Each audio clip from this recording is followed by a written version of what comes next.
The Nun is the 5th Conjuring universe film, and this is a prequel to the character that we got in the Conjuring 2. This is a prequel to how the character came to be and all of that.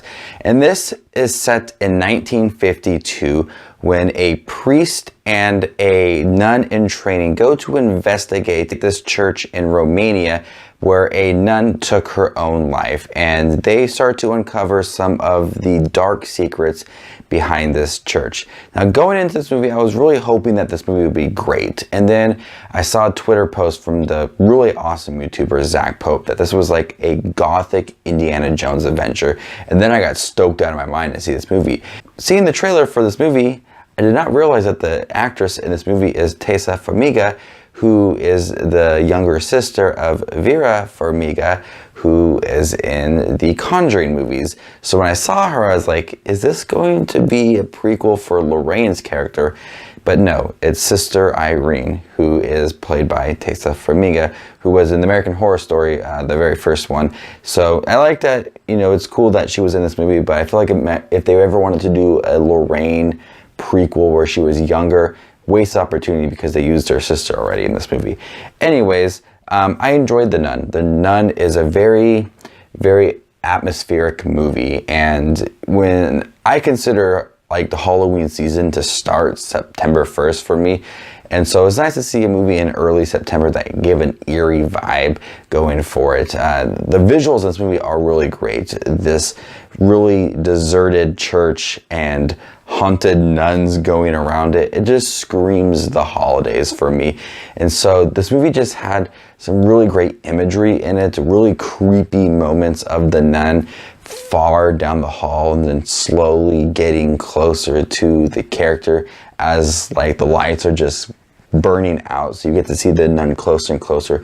It's really creepy, and the nun is a really disturbing character. The paintings that we saw from The Conjuring 2 and her in The Conjuring 2 was a nice setup for that movie, and I was really on board with seeing a prequel to that character because that character is really creepy, and seeing the character and how it came to be is just as equally as terrifying as it was for the Conjuring 2 movie. Now, at times, some of the scenes try to be scary and they don't come off as terrifying. I feel like this movie, along with Conjuring and Conjuring 2, it relies heavily on the imagery to really scare the audience. There's a lot of jump scares in this movie. Even they had that jump scare in the trailer where you see the nun behind you. You expect that that's the nun that's going to scare you, and then it's a nun that pops out of nowhere. I saw the trailer 1,000 times.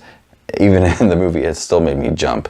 Some of the jump scares feel earned, some don't feel earned, but where this movie has its most scares, some of its imagery and some of its sound effects to really terrify you, especially when people are turning their heads and they're kind of like cracking. So some of the sound effects in here really do work as well.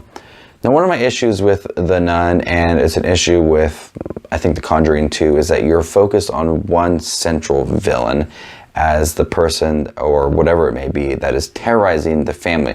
So in this movie, we have the nun that is terrorizing the priest and this young nun in training. Then the nun also takes on this presence, because it can take on this presence of anything that really terrifies you. And it takes on the presence of a young boy that the priest couldn't save when he was younger. So it takes on this presence of this young boy, and this young boy is haunting this church and the grounds of the church as well. And so we have to focus on this young boy too. And I want to focus on the nun. I want to be terrified by the nun. I want to know more about the nun's backstory. But we also get the story of this young boy that was possessed and then died. So we have to focus on that too. The Conjuring 2 did that as well. It had the nun and then it had the crooked man as well. Both equally terrifying, but I want to focus on just one character. And so the nun did that as well. I mainly focus on the nun, and then this boy's thrown in. I have to focus on something new. It made me work, man. It made me focus on two different things at once. I didn't want to do that. I just want to focus on one central villain, and that was a nun. But the boy was creepy at times, but I just wanted to focus on the nun. The Nun is a terrifying movie at times. I like the atmosphere for this movie. Really creepy, deserted movie, really isolated movie, and it's a good movie to enjoy during this Halloween season. I know Halloween doesn't start till mid-October for most people, but for me it starts September 1st. end of summer, bam, it's Halloween time for me. So it's fun to watch this movie. I'm gonna go ahead and give The Nun a B. I've heard some pretty bad reviews for The Nun. I can see why. Some of the acting might be bad and you can't really get involved with the characters. I can totally see that. But for me, I enjoyed this movie a little bit and it was a fun movie. Thank you guys for checking my review for The Nun, the new Conjuring universe film. They have 5 movies already in this universe and they're all based around the Conjuring, Ed and Lorraine adventures that they have had. I've heard they're going to do The Crooked Man and then Conjuring 3. I'm totally on board with this and I can't see what they do. I can't wait to see what they do in the future. Thank you guys for checking my review out for The Nun. Stay tuned this weekend. I got a ranking video for all 5 of the Conjuring universe films, ranking them from worst to best. Best way to support my channel here on YouTube is to like this video and subscribe as well. That's probably the easiest way to support this channel. You guys are the best as always. This is Just Watch Movies, and you guys stay classy, YouTube.